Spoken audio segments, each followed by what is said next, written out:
Olá a todos, sejam muito bem-vindos a mais um Spirited. E hoje nós vamos conversar sobre um tema muito interessante e com um convidado bem especial também. Vamos conversar com o Alan Mitchell a respeito de um tema que é a juventude no além. Então vamos chamar aqui o nosso convidado para a noite de hoje. Seja muito bem-vindo, Alan. Olá, Murilo. Olá a todos que estão nos escutando. É um prazer enorme estar aqui com vocês. Espero que o bate-papo seja interessante para todos nós e é um aprendizado incrível. Sim, como vocês sabem, nós vamos ter agora na primeira parte, durante 20 minutinhos, a explanação do Ala a respeito do assunto proposto e, na sequência, vamos ter alguns minutinhos para interagirmos com dúvidas que vocês, porventura, tenham a respeito desse tema. Então, durante a explanação do Ala, vocês podem ir comentando, trazendo as sugestões de dúvida que vocês possuem, e dentro das possibilidades, a gente vai conversando a respeito delas na segunda parte. Ala, é com você, fique à vontade e até daqui a pouco. Obrigado. Olá a todos. Bem, é um prazer enorme poder estar aqui com vocês, conversar um pouquinho com todos aqui, aí, especialmente publicado, assim, esse material sendo veiculado, transmitido via Spirited, um trabalho da Federação Espírita do Estado do Espírito Santo, e poder conversar um pouquinho com vocês. O Espírito Santo é um estado incrível, porque a gente teve a oportunidade de visitá-lo, fazer um trabalho também de palestras há um tempo atrás, e foi muito rico para mim. Quando a gente vem falar sobre o tema da juventude no além, a gente perpassa por tantos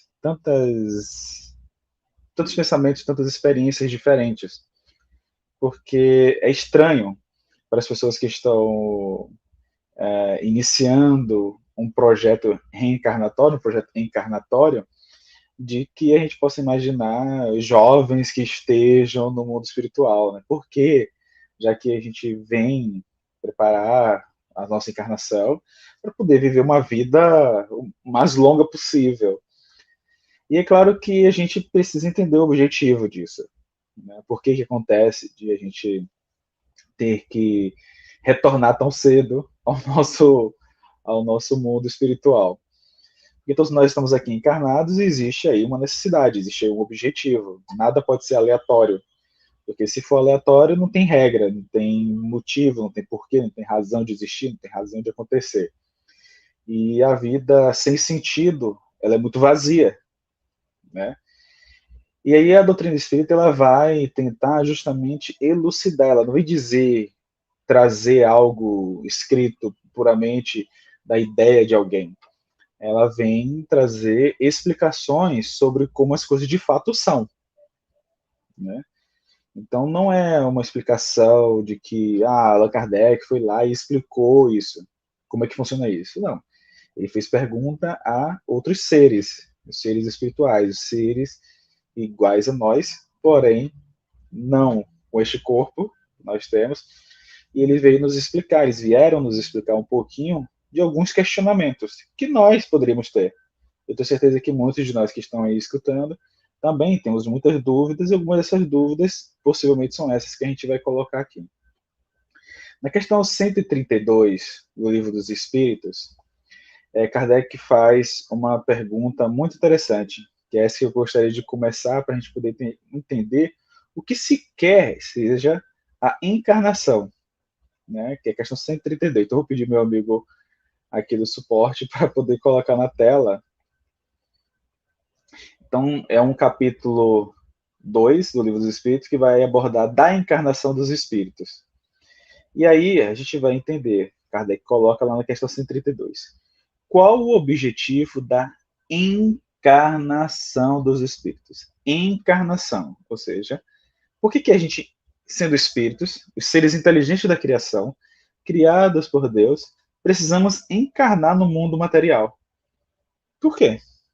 Eu poderia simplesmente viver, a tentar aprender tudo isso no mundo espiritual. Mas por que eu preciso encarnar? Não falando reencarnar, encarnar. Aí eu vou pedir meu amigo para aumentar de novo aqui, porque eu vou aproveitar e vou lendo. Então, qual o objetivo da encarnação dos espíritos? Deus lhes impõe a encarnação com o fim de fazê-los chegar à perfeição. Olha só. Deus impõe a encarnação com o fim de fazer a gente alcançar a perfeição. Mas não impõe assim, eu sou Deus e vou impor que todos os meus criaturas cheguem até a perfeição. Não é nesse sentido. É que é uma regra, é uma lei.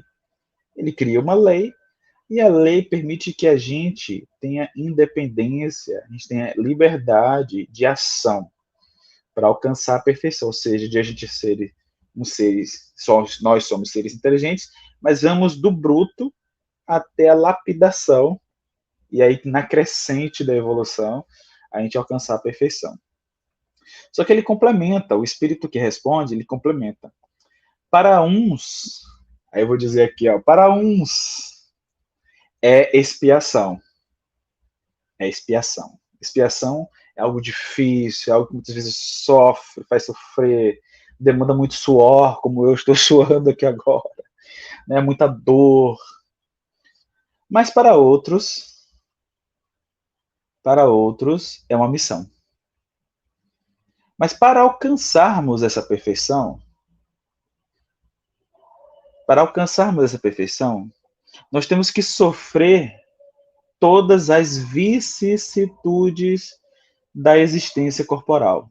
Ou seja, as vicissitudes é todas as manifestações, todas as, todos os efeitos, todas as manifestações de coisas que ocorrem numa vida, naturalmente, né? Uma vida, uma encarnação, né? Uma encarnação, tudo aquilo que pode acontecer. Então, a gente se machucar, a gente ter alegria, a gente ficar triste, ou seja, todas as manifestações de emoções e sentimentos numa vida corporal, a gente precisa passar por elas. Porque só passando por essas ocasiões é que a gente vai entender quem somos e vamos entender melhor as outras pessoas. Porque quando a gente sofre uma dor, por exemplo, só a gente sofre aquela dor. Só a gente sabe a intensidade daquela dor. Quando o outro sofre, também só ele sente aquela dor. Por isso que é difícil, especialmente para nós quando estamos jovens, na vida encarnatória, que quando a gente é muito jovem, ou como somos crianças, nós somos crianças, a gente sofre por algo que para a gente, naquele momento, é uma dor incabível. A gente chora, a gente sofre. E os nossos pais já passaram por aqui, então muitas vezes eles nem conseguem entender mais, porque alguns já têm um tempão que já passaram por aquela situação. Então, para eles, é algo que, nossa, mas você não sabe lidar com isso? Isso é tão simples.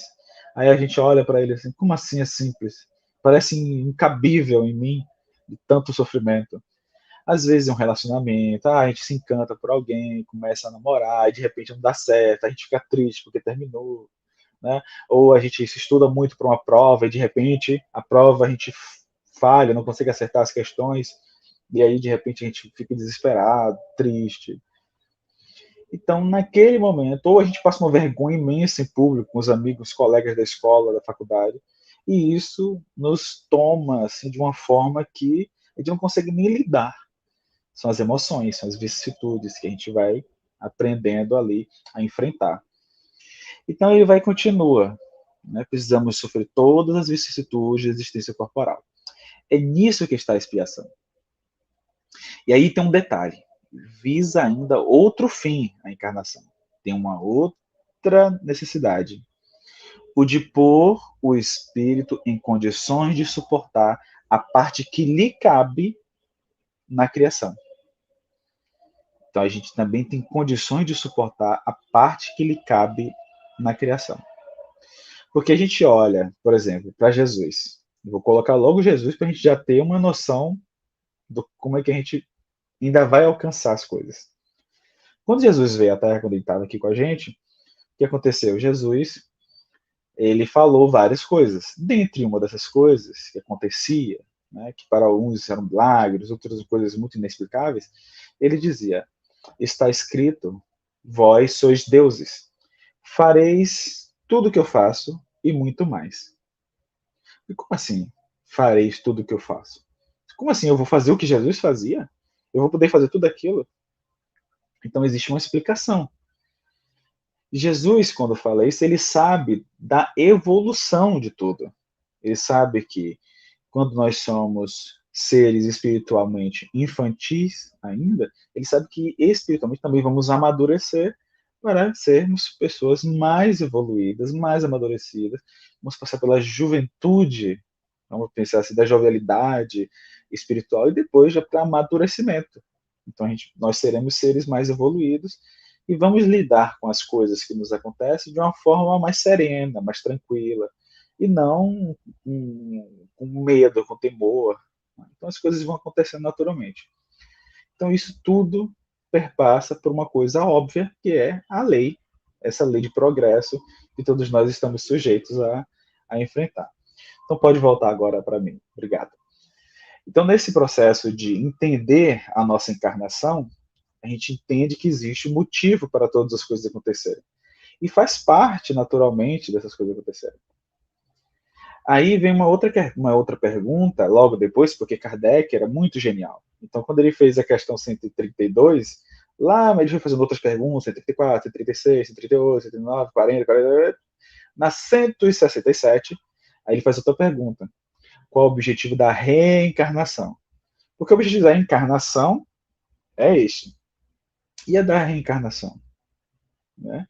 É para a gente alcançar a perfeição. É expiação. Expiação. Para alcançar a perfeição. Sem ela, como haveria justiça? Porque numa encarnação só a gente não consegue fazer tudo e nem aprender tudo. A gente vai errar, vai errar, vai errar, vai machucar, machucar. A gente vai ser machucado. Então, para poder recompensar, corrigir as nossas falhas da encarnação, a gente precisa reencarnar. Então eu reencontro aqueles que foram meus pais, aqueles que foram minhas mães, aqueles que foram meus irmãos, meus amigos, para poder fazer esse reajuste.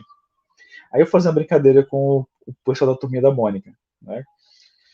Porque quando a gente olha os nossos amigos, os colegas, os vizinhos, a gente tem mais afinidade com uns e menos afinidade com outros. Na escola também é assim, em todos os lugares. E a gente percebe que tem uns que a gente tem uma ligação muito boa e tem outros que a gente não tem tanto essa ligação. Então, naturalmente, essas pessoas possivelmente são pessoas que a gente já teve uma relação anterior em outras vidas que foram boas relações. Já aquelas outras pessoas que a gente tem um pouco mais de resistência, são aquelas pessoas que a gente não teve boas relações. Mas nem sempre é porque eles nos trataram mal. Muitas vezes fomos nós que fomos um pouco agressivos com eles. Então a gente precisa ter tranquilidade para não achar que todo mundo que não tem uma energia similar com a minha é ele que está errado. Às vezes sou eu que preciso corrigir. Por isso que Chico Xavier era incrível, ele sempre falava sobre as questões de a gente ter mais humildade, porque a gente não sabe das coisas do nosso passado, né? E por isso que é interessante. Então, quando a gente vai nas visitas das explicações dos jovens no além, aí a gente vê muitas histórias. Uma delas é Violetas na Janela, que muita gente conhece, que é Patrícia contando a sua história. A Patrícia vai contar a história de como ela acordou no mundo espiritual. E lá ela relata que ela acordou e estava num lugar diferente. Ela começa a descrever esse lugar e ela começa a falar o que ela via. Ela falou que tinha um quarto, que tinha isso, que tinha aquilo. E ela percebeu que tinha desencarnado. Ela não tomou susto, ela não ficou nervosa, não ficou preocupada, não se desesperou, não chorou, porque ela já tinha tido um conhecimento espiritual enquanto estava encarnada na Terra. E ela conseguia conversar com a tia. Essa tia é a Vera Lúcia Marinzec, que faz as psicografias das mensagens da Patrícia. Então, comunicação de uma jovem que estava no além. Um outro caso é um caso de um que vem no livro que eu gosto muito de falar, que é Os Jovens no Além, do Chico Xavier, psicografia do Chico. Era um domingo, aliás, era um domingo de carnaval, E aí todo mundo estava preparando o almoço, tem uma senhora que estava preparando o almoço, e de repente o telefone toca, ela estava lá ocupada, preparando, porque estava chegando no horário do almoço, né, domingo, imagina. Todo mundo é família, vai almoçar junto. E aí, de repente, toca o telefone e um genro dela vai atender. Ele atende. E aí ele ouve a notícia, olha, aconteceu tal coisa e tal. Então ele desliga o telefone e aí chama todo mundo para poder ir. Estavam em São Paulo para ir poder na direção de Santos, que é a região mais praieira do estado de São Paulo. O jovem, filho dessa senhora que estava fazendo o almoço, ele jogava bola e pegou o final de semana para nadar com os amigos. E eles desceram a Praia Grande, né, a região da Praia Grande, para poder nadar na praia, surfar, enfim, tantas outras coisas, mergulhar. E aí eles pegaram o carro, né, a mãe, os genros, os filhos, os outros filhos, pegaram o carro para a direção. E ele dizia, olha, teve um acidente, o genro falou, olha, teve um acidente, então vamos retornar lá. E aí eles foram na direção do local. Chegando lá, a família chega no local e estava lá chegando o rabecão com o corpo do jovem, que tinha acabado de perder a vida, de perder a encarnação. Né? Porque a vida é uma só, a vida espiritual. Então, ele perdeu a encarnação no afogamento na praia. E aí essa mãe, obviamente, ficou muito triste, né? Ficou desconsolada, porque ele era muito jovem, houve muitas homenagens do time de futebol que ele jogava, que ele fazia parte, né? Porque é muito jovem, perdeu e desencarnou. Então eles foram, passou um tempo, a mulher, a mãe, né, tentou ainda entender o que aconteceu, frequentava a igreja, tentava de várias formas buscar explicações pelo que tinha acontecido. Aí alguém, uma das amigas, sugeriu que ela fosse frequentar uma casa espírita. Ela começou a frequentar, entender um pouco dessa dor espiritual que ela estava passando. Mas aí, dessa vicissitude que ela estava passando. E aí ela foi, alguém citou, mencionou que ela poderia ir no Chico, lá em Uberaba. Então ela foi, depois de algumas possibilidades, ia, voltou algumas vezes, e ela foi até a casa e recebeu a mensagem do Chico, do filho, falando, descrevendo o que teria acontecido, como teria acontecido, e tentando, obviamente, tranquilizá-la. Né? Então isso faz a gente imaginar, pensar, de como a todo momento todos nós estamos sujeitos a essas coisas acontecerem. Né? Um outro caso, que aí já é um caso mais voltado para mais uma. Esses dois primeiros casos são casos reais, e o terceiro caso, que é para a gente entender um pouquinho mais jovem, né? Um pouquinho até mais bebê. E acontece muito, a gente conheceu muitos casos semelhantes, justamente agora na época da pandemia, a gente teve muito contato. A irmãzinha do Chico Bento, tem uma história, a irmãzinha do Chico Bento, ela é um espírito tão iluminado quanto uma estrela. E ela, vendo a família do Chico Bento, ela escolhe nascer na família do Chico Bento. Então ela prepara, reencarna. E aí o Chico Bento fica muito feliz. Primeiro porque ele acha que é um irmãozinho. Aí vem a irmãzinha, a Mariana. Depois, no tempo, ela fica, ele leva ela a passear pro lago, para isso, para aquilo, e é um amor imenso. Só que, como tem que acontecer algumas vezes, essas situações de vicissitudes, ela ficou doentinha. Depois de um tempo, ela veio a desencarnar. Passa o tempo, todo mundo fica muito triste, o pai, a mãe do Chico, o próprio Chico Bento. Então, na véspera do Chico Bento, ele estava animado porque é festa de aniversário de criança.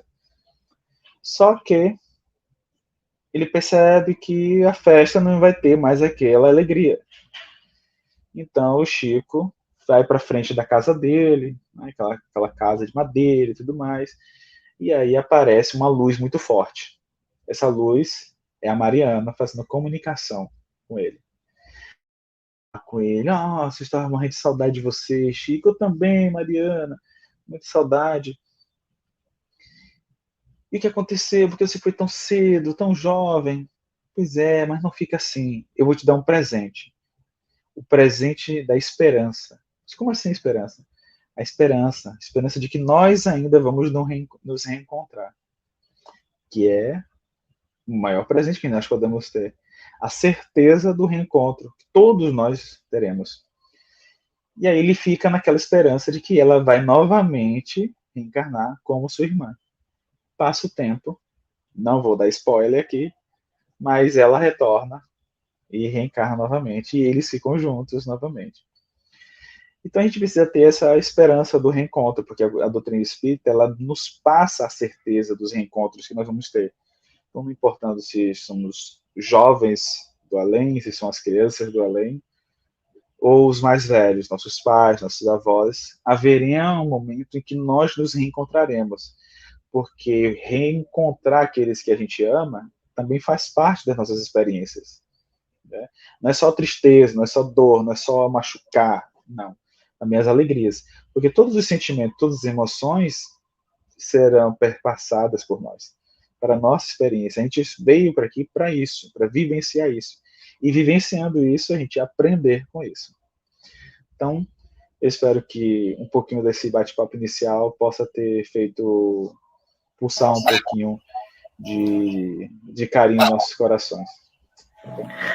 Sim, muito bom. Os exemplos que você trouxe, né, muito interessantes. Várias dicas de leitura para o pessoal poder adquirir e aprender um pouquinho mais. Pelo menos uns 3 livros foram falados, né? Então, já temos aí boas dicas de leitura. E sobre esse tema de jovens no além, tem até um livro que vai ser lançado daqui a algumas semanas na editora Letra Espírita, que é Testemunhos do Além.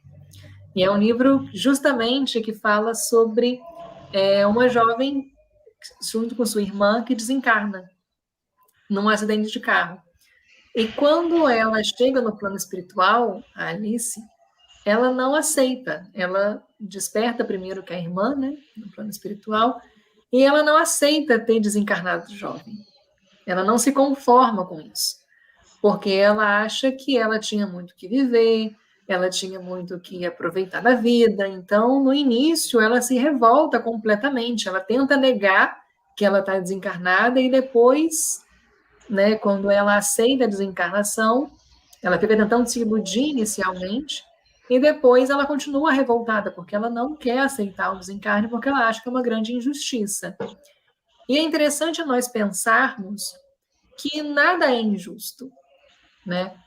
E muitas vezes, quando o espírito desencarna jovem, é porque era necessário para ele passar por essa experiência.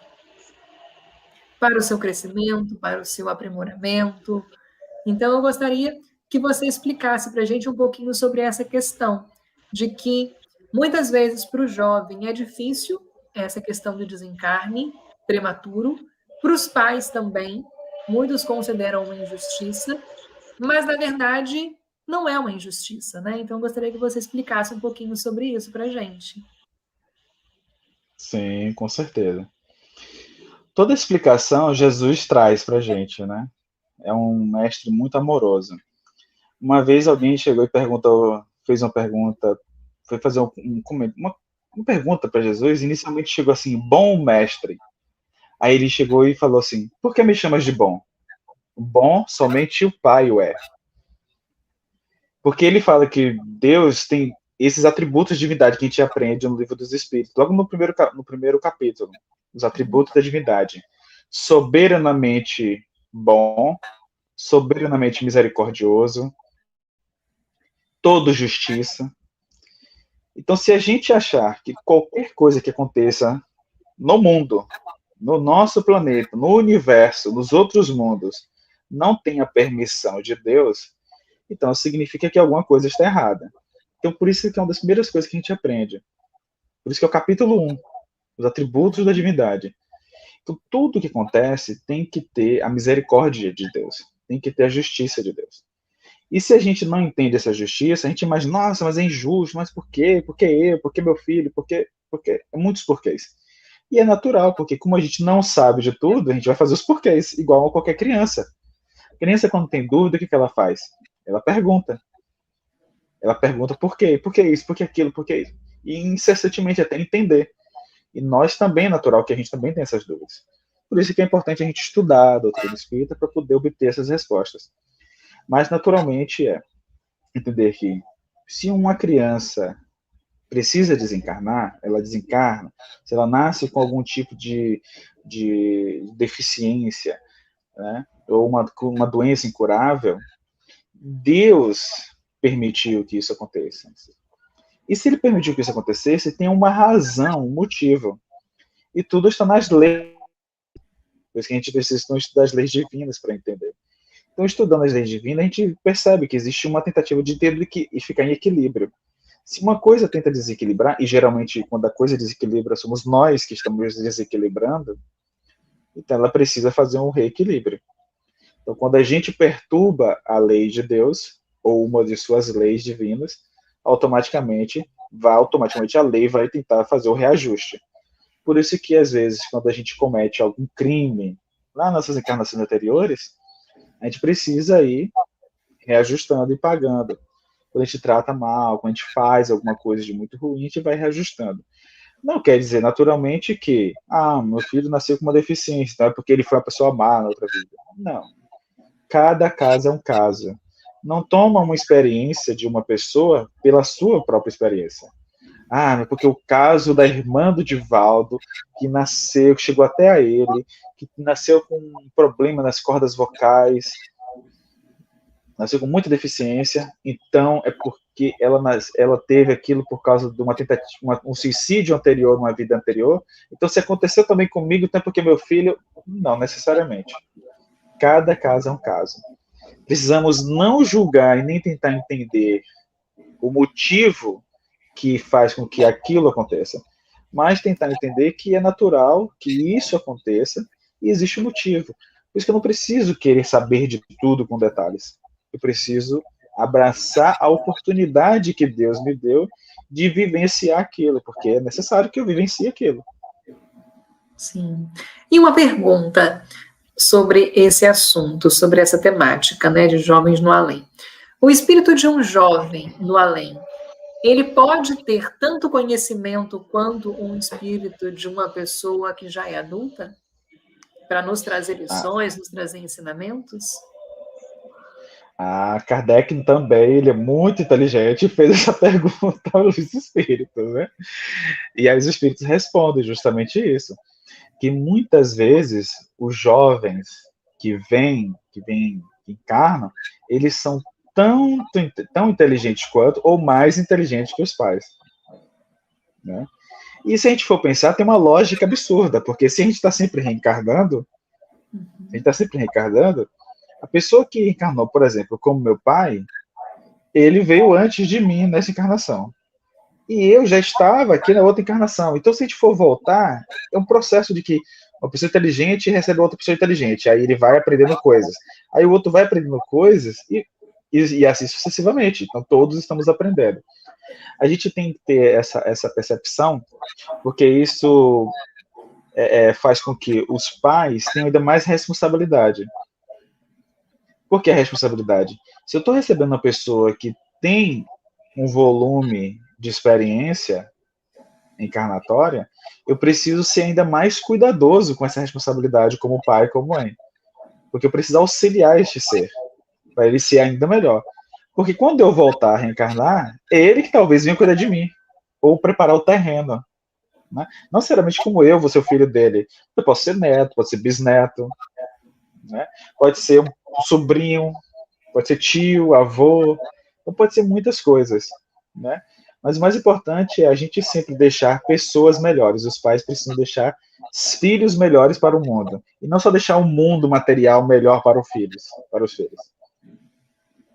Exatamente, muito bom. E lembrei novamente da questão do livro que eu comentei, porque isso acontece. Depois de muita resistência, a Alice, ela reencarna, E aí, no plano, ela aceita o plano espiritual, depois ela tem que reencarnar, e aqui no plano terreno, ela acaba sendo mais evoluída do que os pais, né? Pelos conhecimentos que ela adquiriu no plano espiritual, que ela trouxe essa bagagem, né? E vivenciou isso aqui na Terra, e acabou sendo exemplo para os pais. Isso acontece. E é muito interessante de nós entendermos isso, para que possamos sempre uns aprendermos com os outros constantemente. Bom, para a gente poder encerrar a nossa transmissão de hoje, gostaria que você desse as suas palavrinhas finais para a gente sobre esse assunto e, desde já, deixar o nosso muito obrigado a você por ter vindo aqui participar dessa live na FES e a todos que nos assistiram também. Perfeito. Bem, tem várias obras que falam sobre isso, né? Mas eu vou citar umas duas que eu gosto muito. No livro Cartas para uma Morta, Chico, ele recebe a mensagem desse livro da própria mãe. O Chico Xavier recebe a mensagem da própria mãe. E aí tem um capítulo lá que a própria mãe vai falar o seguinte: eu estava conversando com meu mentor e aí lembrei dos meus filhos, do Chico e dos outros filhos. E eu falei assim: meus filhos. E aí o mentor falou: minha irmã, tenho bastante consideração por esse carinho, por esse amor que você demonstra por aqueles aos quais você chamou de filhos. Mas lembro que os pais não são criadores, são zeladores dos filhos. Então, os nossos pais são os zeladores, cuidadores. Eles têm a responsabilidade temporária de nos guiar, de nos orientar para que a gente possa obter a melhor informação possível, conhecimento, especialmente conhecimento moral. Porque o conhecimento técnico sobre o conhecimento técnico, as escolas vão nos oferecer, a universidade vai nos oferecer e tudo mais. Mas o principal é o conhecimento moral, é a própria experiência que o pai e a mãe vão vivenciando com os seus filhos e vão deixando de exemplo. Porque o filho, se o pai falar: filho, não minta porque mentir é feio, vai chegar e falar, por exemplo, né? Olha, Murilo, não minta não porque mentir é feio. Ala, não minta porque mentir é feio. Não é legal. Aí, de repente, o telefone toca. Geralmente, quem está com o telefone na mão são os jovens, são as crianças, principalmente, né? Algumas já têm os seus próprios telefones, não é nem emprestado dos pais. E aí, de repente, o telefone toca, e aí, olha lá, o tio Murilo tá ligando. Aí ele vai falar o quê? Olha, mãe, é o tio Murilo, tá ligando aqui, ó. Não, digo que eu não tô. Então não adianta falar, não minta. Se você tem a oportunidade de vivenciar e colocar o exemplo de não mentir na prática. Porque aí você coloca não somente o que você fala, mas também o que você vivencia. Então é melhor dar sempre o exemplo. A gente sabe que é muito difícil lembrar sempre de estar ali, pontuando as coisas que a gente fala e exemplificando. Porque senão as experiências passam e a gente não coloca isso em prática. Então, que a gente possa sempre ficar atento. E também olhar para os nossos pais não como os heróis superpoderosos, os heróis que nunca falham. Eles também vão falhar. Então, não vamos julgar enquanto filhos, né? Porque uma hora também a gente vai crescer e vamos ter a nossa oportunidade de ser pais também. Então, é difícil para todos nós. É difícil também para os seus pais. Então, não pegue muito pesado com eles. Sim, a compreensão é a grande chave de tudo, né? Então, que possamos refletir nisso. Novamente, nosso muito obrigado a todos. Que possamos ter uma semana tranquila, iluminada e até a próxima oportunidade.